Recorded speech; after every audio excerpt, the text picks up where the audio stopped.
Now, welcome, ladies. How are you doing? Terrific. Good. Thank you. The day so far? Yep. Gorgeous day. Isn't it amazing? I've just come from the golf course.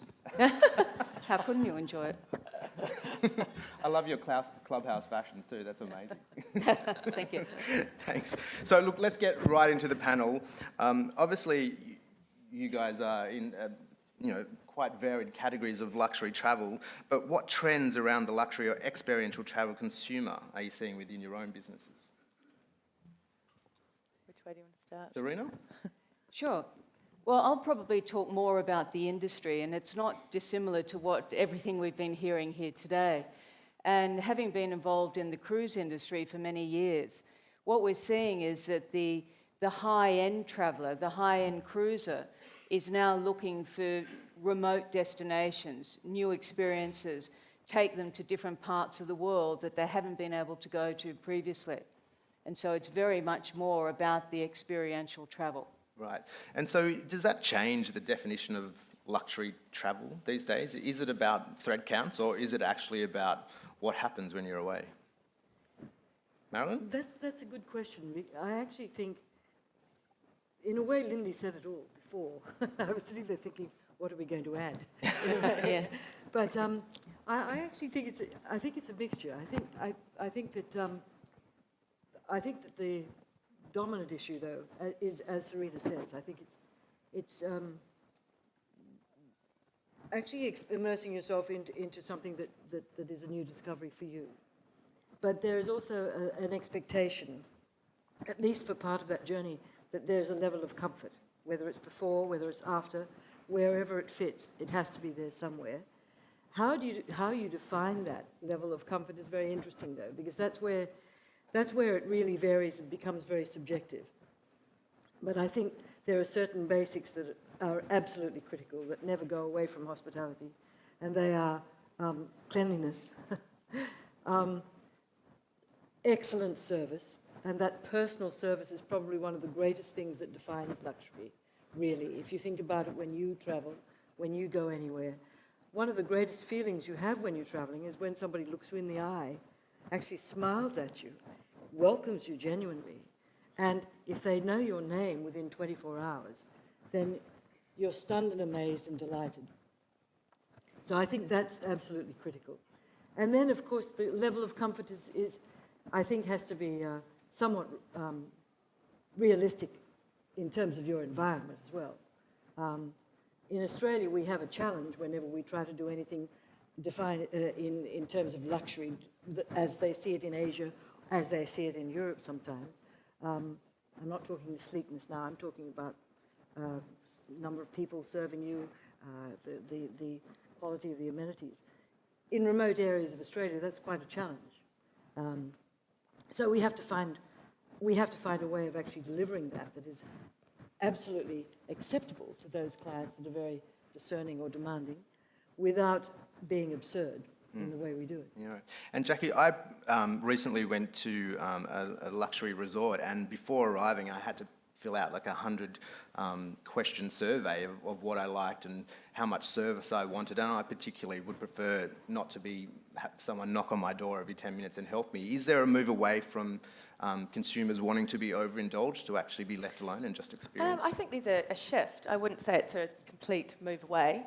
There is a shift in what the traveller's looking for. They're looking for a far more unique experience now than just as the last slideshow was showing of the gold-plated sinks in the hotels. That's not what they're looking for now. So the trend, sort of digressing back a little bit, that I see being in the front line a lot is just how well educated people are now when they're travelling. They've done all their research. They can find out more than you can half the time, especially if they're using all sorts of social media. So one of the key things you have to really be up on the play is what is going on out there and really know your stuff, because the minute you try and cut corners, they'll catch you out. And what they're actually looking to us now for is to actually pull it all together for them, but also show them something that they can't just find on the internet. So that's one of the key trends we see Right. in our business.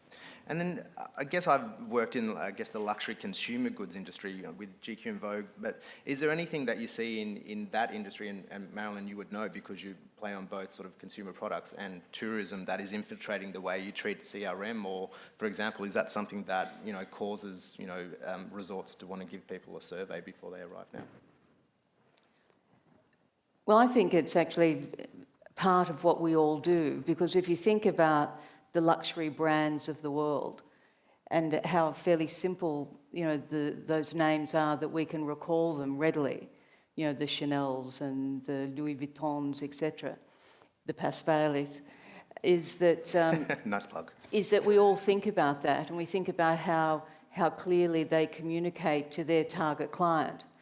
There was an article just recently called Luxury Designer, and I was very proud to read that they actually referred to our ships as an Hermes handbag afloat, or a luxury yacht, for Armani, this type of thing. So they referred to it as something to a similar brand.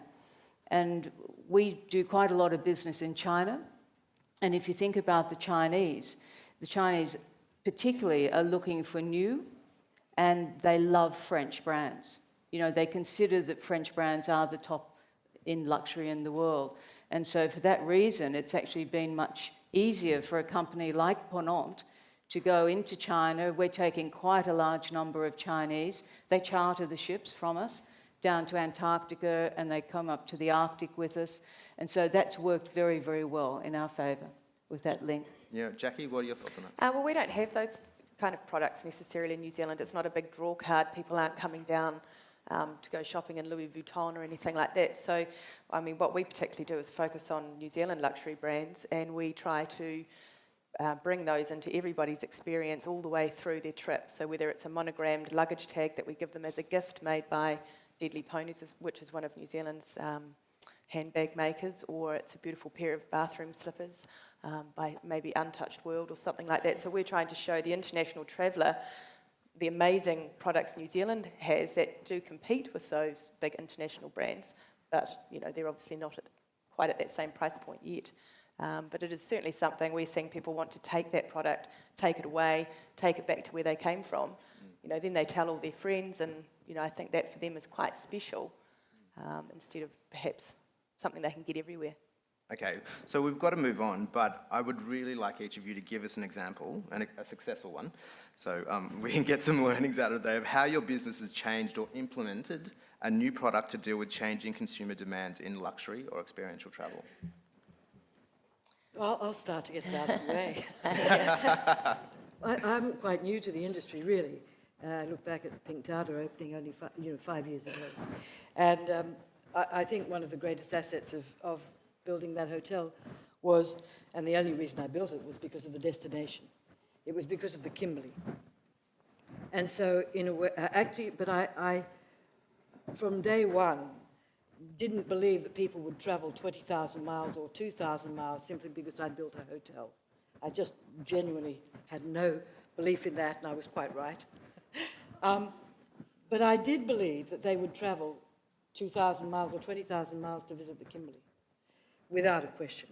And so I very much saw our hotel as being a very subtle and simple base that reflected the environment, that was true to the environment, and the destination particularly, and that really worked as a launch pad into that extraordinary environment of the Kimberley, and where our staff were hosts and guides to every one of our guests, so that they were knowledgeable, passionate, and excited to be there, but also excited that our guests had come to experience that destination. And so, in fact, what we did in marketing transformed the way everybody in that area did their marketing.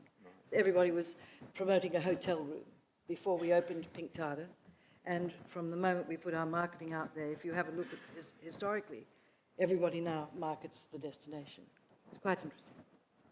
Brilliant. Serena? Yes, what Ponant has done is, in recent years, over the last 3 years, commenced building these 4 beautiful, sleek, sexy ships. they are minimalist. They're cool. They have the highest level of environmental technology of any vessel, and they're sister ships, and they can go anywhere in the world. So a couple of hundred people can go down to Antarctica, can do the Russian Far East or the Arctic or the Baltic, wherever they wish to go. And so it's the only company in the world that has got sister ships and can cover every single destination. Now that has been evolving since 2010 when the first ship was launched, and then the fourth ship is being launched in April of next year. That's a very unique position for any company to have, and it's the only one in our segment. And so we're just leaning more and more and more towards expedition.